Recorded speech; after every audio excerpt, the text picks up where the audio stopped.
Hey everybody, welcome back to my channel. So today I'm going to be sharing with you how to make labels for your jars and glass holders that you use for tea, coffee and all that sort of stuff using the offset feature in Cricut Design Space. It's a really nice easy way of labelling up everything in your kitchen, making yourself a bit more organised, and it's a really fun way of doing it. So this is the pasta jar that I've got, and you can see we've used the gold as the offset and then the white over the top of it. This is a permanent vinyl, however in my experience no vinyl is actually permanent. It will all come off if you want it to, so don't worry. These jars are like a mason jar, they're from Ikea. So if you're interested to see how to do this, just keep watching and let's get started.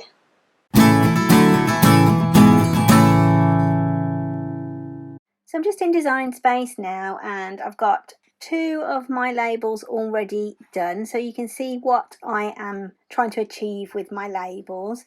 This is the nearest I could find really with the colours to gold, but it doesn't really matter. It's just so that when we come to do the mats, it's going to know what colour needs to be cut on each one.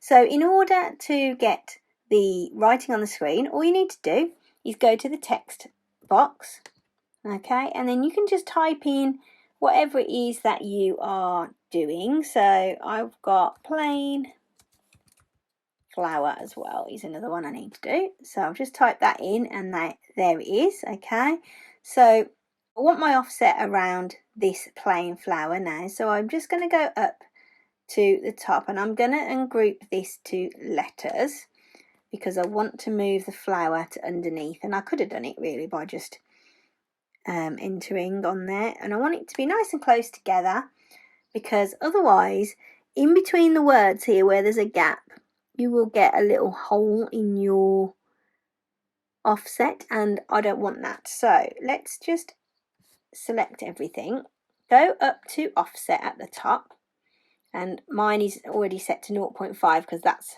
the size of the offset that I want it to be.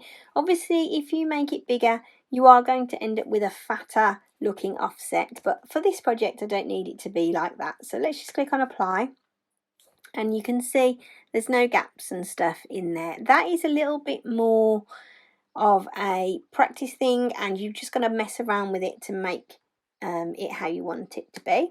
So let's just change the colour now of the back offset to the funny looking weird colour. I just need to move my offset out of the way so that I can group these back together because they're all individual letters right now, so they'll all move around. So I'm just going to select that and then I'm going to go up to group at the top and then I can put my offset back. Okay, and we want to make this one whole group together, but let's just change that to white. Okay, and then we can select it all and we can group. Okay, so that one is done now as well. So let's do coffee again together. So we've got our word already typed out and all I need to do is go up to offset. It's already set to 0.5 and apply that. Now you can see here I've got a little gap, so that means I need to move my letters closer together to avoid that. So let's undo so the offset disappears, and then let's select the word coffee and we're just going to come up the top to letter space and I'm just going to press down a little bit. Let's see if that makes a difference on that setting. So just select it again and go to your offset.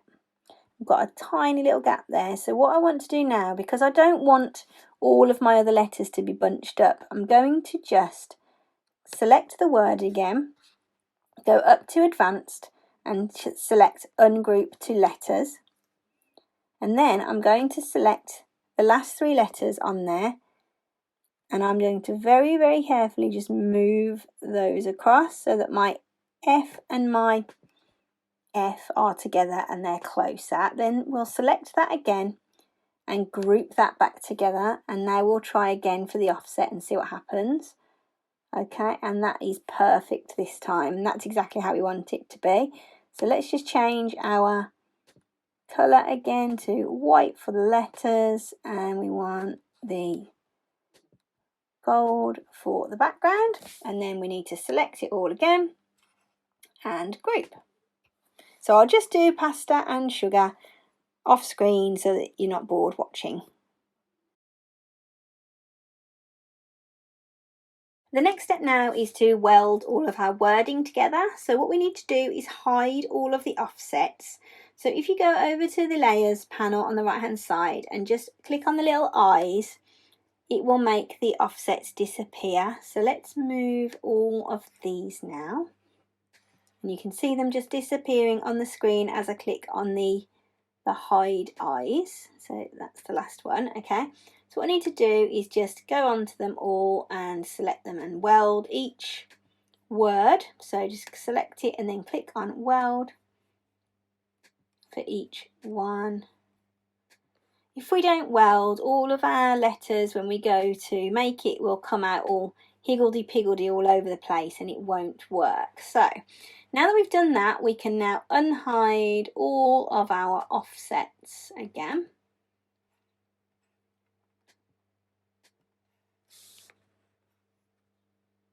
Where's the T? Where's T? There, the bottom. Okay, so there we go. Now we have all our offsets done together. So now let's just move this one so it's in line. Okay, so if we click on make it now, we've got one mat which is all of our white on it, and then the other mat which is our offsets. Okay, so with this one, I don't know if you're the same as me, these are a bit close together for my liking, so I just want to move them so that they're a little bit more understandable, I suppose, for when I'm weeding. So let's just mess about with the placement on the mat, and you can do this as much as you like at this stage. Okay, and these ones are all fine. So now let's move on to the next step. I'm pretty well prepared today, and I've cut out 2 pieces of vinyl ready for my labels. I've got my white gloss and this nice gold gloss as well. These are both Detape vinyls. They're available from MDP Supplies online, and I will put the links down below for you so you can take a look at their website. I'm just using my standard grip Cricut mat today, and I'm going to start off with the white cut because that's what the machine is telling me it's going to do first. So I'm just going to pop my vinyl onto my mat like so. Try and get it as straight as you can. That is not straight at all. Let's turn it round and make it a little bit easier. So I'm just going to line it up there. Because this has come off a really big log roll, it isn't straight all the way across with the cut. As you can see, it's a bit wonky on the bottom. Doesn't matter. Okay, that's all on there. Let's just give it a little bray with the roller. And of course, this is only going to cut this sort of section, but I don't mind using a full sheet for it. So once we have clicked on continue on the computer screen in Design Space, we will now see this screen, and this is where we set our material that we are going to be cutting. And it's important that we select as near to the exact material that we're cutting to make sure that the machine knows how much pressure to put onto the mat from the blade, and just make sure that we get a nice clean cut from the machine. So I've got all my favourites and stuff all here already. You can also choose to look by popular material, so if you just click here on popular, and you can see all the different ones that people are using around the world, or you can click on browse all materials just there. And you can search in the search box, you can search by category. So there's loads of different ways of finding your material. I am going to use my own favourites today though, and they've all got their little star by them. And I'm just going to select the regular vinyl setting. The Cricut is ready now for us to insert the mat and start the cut. So it's got the flashing double-ended arrow on the go already, so it's waiting for us. Let's just pop this mat in. Just carefully line up your mat with the 2 plastic guidelines on your machine and then press your insert mat button. The carriage will always do that as well, it's perfectly normal. And now the flashing C has started, so we can press that and the machine will begin the cut.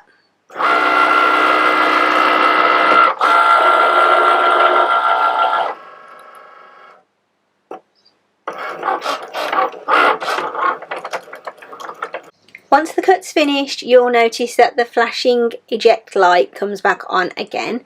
So we need to press that just to get our mat out. Okay, so I've got that all weeded now and it looks okay. So now I'm going to just get my designs off of my mat again. So I'm going to just flip it over and peel it back the same way as I did before. So just, there we go, peel back your mat. And what we can do now is cut up using a pair of scissors each design. So let's just cut off each design because we're going to have to layer.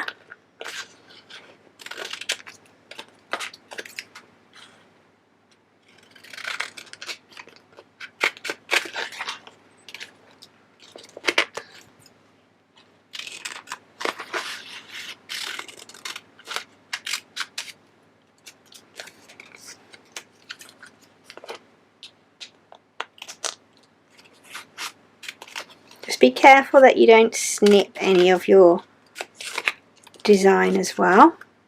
So now we've got them all cut out as our different decals. So now we need to cut our gold layer. So let's just pop this vinyl back down onto the mat as well.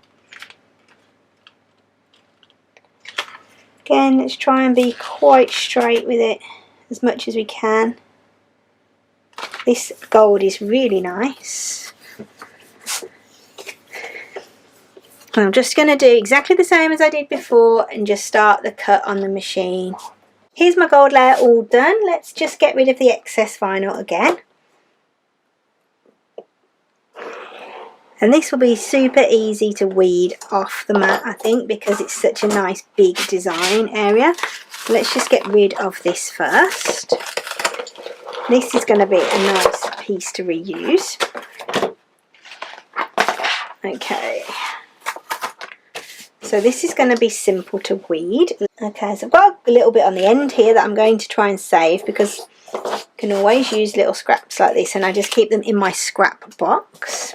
So let's weed this out now.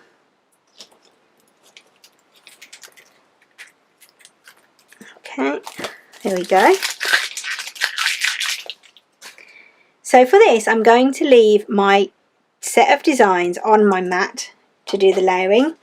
So what I need to do now is get transfer tape or transfer paper onto each of my designs. But what I'm going to do on this occasion is actually just use some masking tape. So let's just cut off a little bit of tape. Okay, so I've just popped the masking tape over the top. I can still see my design through it as well, so you don't need to worry about that.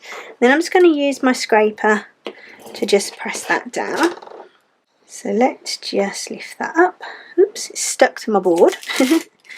Okay, so now I'm just going to turn it over and I'm going to just pull back the backing paper from the vinyl. So there's my design on there. Okay, now all I need to do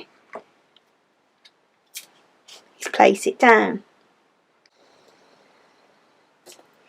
So just place your masking tape down, give it a little press with your fingers. You can use your squeegee or your scraper at this stage if you want to. Okay, and then just very gently you'll be able to lift the whole design up off of your mat. There we go. So that is now ready to apply onto our jar. So those of you that have been watching me for a while will know that I love these little fast aid alcohol wipes for cleaning off things that I'm going to apply vinyl to. So these are what you get when you go for an injection. So all I'm going to do is just grab one of those and just wipe the front of my jar. I'm just going to let it dry, won't take very long. So whilst I've got one open, I might as well do my other two jars.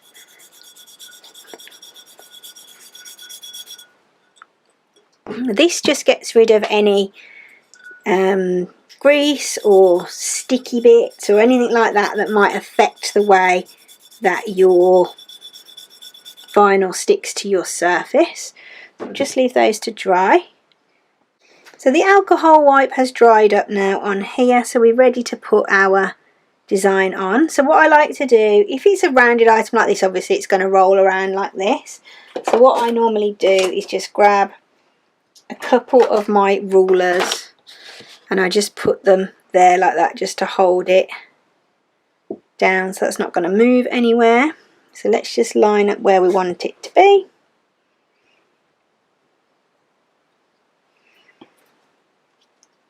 Here's our design on our piece of masking tape. Of course, if you were going to be sending these out to a customer or something, you would need to use proper transfer tape because you would need to send it on it. Okay, so let's just push it down. This squeegee is quite soft, so it's great for things like this that have got a curve.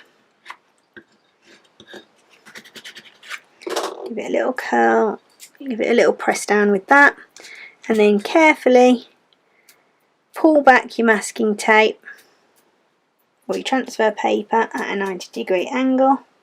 If you've got any bubbles now that you can see under there, you can use your squeegee to just push those out and just make sure that that is nice and flat on your surface.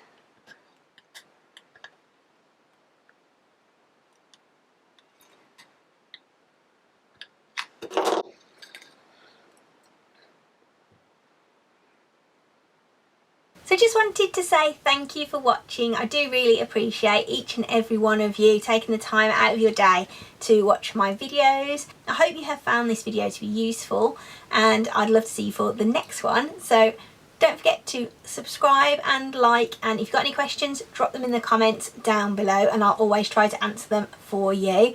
Have a great week, take care of yourself, and I'll see you on the next one. Bye!